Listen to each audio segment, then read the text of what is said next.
সুপ্রভাত বন্ধুরা, কেমন আছেন সবাই? আমি দীপান্বিতা আমার আরও একটি নতুন ভিডিওতে আপনাদের সবাইকে স্বাগত জানাচ্ছি। আশা করছি আমার এই ভিডিওটি আপনারা যে যেখান থেকে দেখছেন সকলেই ভালো আছেন। আমরাও সকলে খুব ভালো আছি।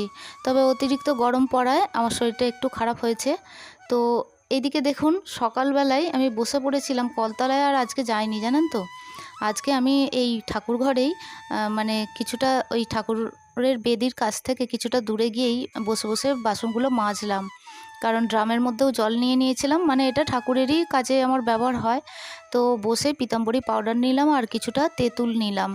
ওই পাকা তেঁতুল দিয়ে আমার তামার বাসনগুলো মাজতে আমার একটু সুবিধা হয় আর খুব সুন্দর পরিষ্কারও হয়ে যায়। আর পিতলের জিনিসগুলো আমার ওই পিতাম্বরী পাউডার দিয়েই পরিষ্কার পরিচ্ছন্ন হয়। তো পরিষ্কার করলাম আর আপনাদের তো একবার একটু শেয়ার করে দিলাম, কারণ কোনো দিন মানে যখন পুজোয় বসি সেইভাবে শেয়ার করা হয় না। তো আলাদাভাবে ভিডিও করা আছে কিভাবে থালা বাসন আমি পরিষ্কার পরিচ্ছন্ন করি। তো আজকে মনে হলো কিছুটা ক্লিপ একটু তুলে রাখি, তো আপনাদের সঙ্গে শেয়ার করব। তো সকালবেলা উঠেই আগে বাসনপত্র মেজে ধুয়ে নিয়ে তারপরে জায়গাটা আমি পরিষ্কার করলাম, মানে ঠাকুরের ঘরটা মুছে নিলাম। তো মুছে নেওয়ার পর কিছুক্ষণ উবু করে রেখে একটু বসেছিলাম। তারপর খানিকক্ষণ পরে আমি পুজোয় বসলাম। আর আপনারা দেখতে পাবেন আমার ফুলগুলো এত অতিরিক্ত গরম পড়েছে যে ফুলগুলো মানে নেতিয়ে গেছে, মানে সেইভাবে সতেজ তরতাজা যে থাকে সকালবেলা সেটা আর নেই। আর আমার শরীরটাও ইদানিং করে ভীষণ খারাপ হচ্ছে, মানে এত ব্যাক পেন হচ্ছে যে আপনাদের কি বলবো। এক নাগাড়ে একভাবে বসে আমি না পারছি বাবুকে পড়াতে, না পারছি একভাবে পুজো করতে। আর এই সপ্তাহখানেক হলো অতিরিক্ত বাড়ছে, জানি না কেন। তো হয় মাঝে মধ্যেই হয়, কিন্তু এরকম কখনো হয়নি। তো যাই হোক, শরীর খারাপ হলেও আমার ঈশ্বরকে তো আমি সেবা দেওয়া বন্ধ করতে পারি না। তো জানি না কি কারণে হচ্ছে, তবে ডক্টরের কনসাল্ট করেছি। তো এটা মাঝে মধ্যে হয়, তো উনি মেডিসিন দিয়েছেন। তো দেখা যাক কীরকম কী থাকি। তো চলুন এবারে আমি খাবারের প্লেটটা, মানে ঠাকুরকে যে ভোগ নিবেদন করব সেটা আমি রেডি করে নিচ্ছি। তারপরে আমি ফুলগুলো, যেমন আমার পুষ্পপত্রে প্রতিদিন আমি তুলে গুছিয়ে রাখি, তো সেটাই আমি করে নেব। তো চলুন আমি পুজোর থালাটা সাজাতে থাকি, আর আপনারাও দেখতে থাকুন। তারপরে আমি পুজোয় বসবো।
তো চলুন, আমার পুজোর থালাটা তো রেডি হয়ে গেছে এবং আমার আরতির প্লেটটাও আমি সাজিয়ে নিলাম।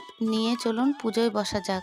আর একবার কাছ থেকে আপনাদের দেখিয়ে দিচ্ছি। তবে জানেন, আমার এই যে পুষ্পপত্রের থালাটা আপনারা দেখতে পাচ্ছেন, তার মধ্যে একটা নতুন ফুল আমি তুলেছি, সেটা হলো মাধবীলতা। পাশের বাগানে হয়েছিল। তো পাশের বাগান থেকে সেরকম কেউ তোলে না, আমি প্রতি বছরই তুলে নিয়ে আসি।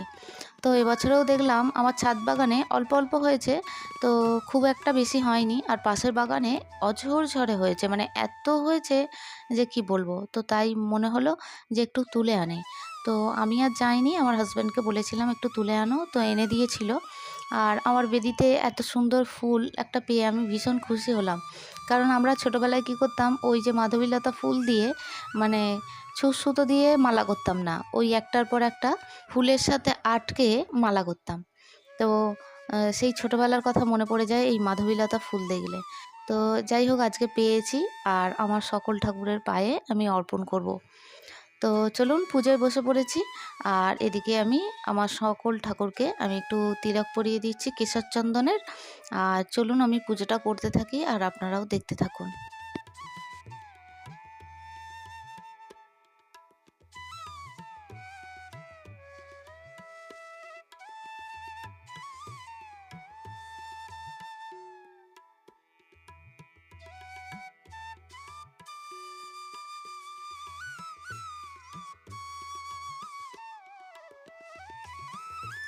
এই মুহূর্তে যারা আমার ভিডিওটি দেখছেন, প্লিজ একটা লাইক করে দেবেন। ভিডিওটি ভালো লাগলে একটু শেয়ার করে দেবেন।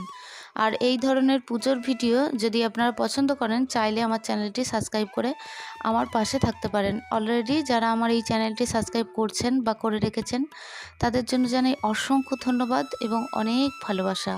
আর যে বন্ধুরা আমাকে সুন্দর সুন্দর কমেন্ট করছেন, তাদের জন্যও জানাই অসংখ্য ধন্যবাদ। তো আপনারা তো দেখতেই পাচ্ছেন, মাধবীলতা ফুল দিয়ে আমার ঠাকুরের পায়ে আমি অর্পণ করলাম। এইভাবে আমার সকল ঠাকুরকে কিন্তু আমি এই মাধবীলতা ফুলটা অর্পণ করব। আমার ভীষণ ভালো লাগে এই ফুলটা, জানেন। তবে পাশের বাগানে এই যে মাধবীলতাটা দেখছেন, এটা আমরা ছোটো বয়সেই দেখতাম। আর আমি ছাদ বাগানে যেটা লাগিয়েছি সেটা জানেন, মানে গাছটা ঝাঁকড়া হয়ে হয়, মানে লতানো নয়। আর তাতে মাধবীলতা সাদা এবং মানে অনেক ধরনের মাধবীলতার রঙটা আলাদা আলাদা হয়। আর এই মাধবীলতাটা একই রকমের, মানে আমরা ছোটো বয়সে এটাই দেখেছি। আর আমার ছাদ বাগানে জানি না ওটা আবার কী মাধবীলতা, তো আমি নার্সারি থেকে কিনেছিলাম, তখন বললো এটা ভালো হবে, এটা লতানো নয় কিন্তু ঝাঁকড়া হয়ে হয়, বেশ ভালো হয় আর অনেক ফুল হয়। তো সেটাও বেশ ভালো, জানেন। একদিন আপনাদের সঙ্গে আমার ছাদ বাগানের ওই ফুল গাছটা শেয়ার করব। তো আরও বেশ কিছু ফুল হোক, তখন আমি শেয়ার করব। এখন জানেন হঠাৎ করে ফুলটা কমে গেছে, কেন কমলো আমি জানি না। তো যাই হোক, একদিন যখন অনেক ফুল হবে তখন আপনাদের সঙ্গে শেয়ার করব আমার ছাদ বাগানটা। তো চলুন পুজোটা করতে থাকি, আপনারাও দেখতে থাকুন।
তো আজকের ভিডিওটি এই পর্যন্তই রাখছি। দেখা হচ্ছে আপনাদের সঙ্গে পরবর্তী ভিডিওতে।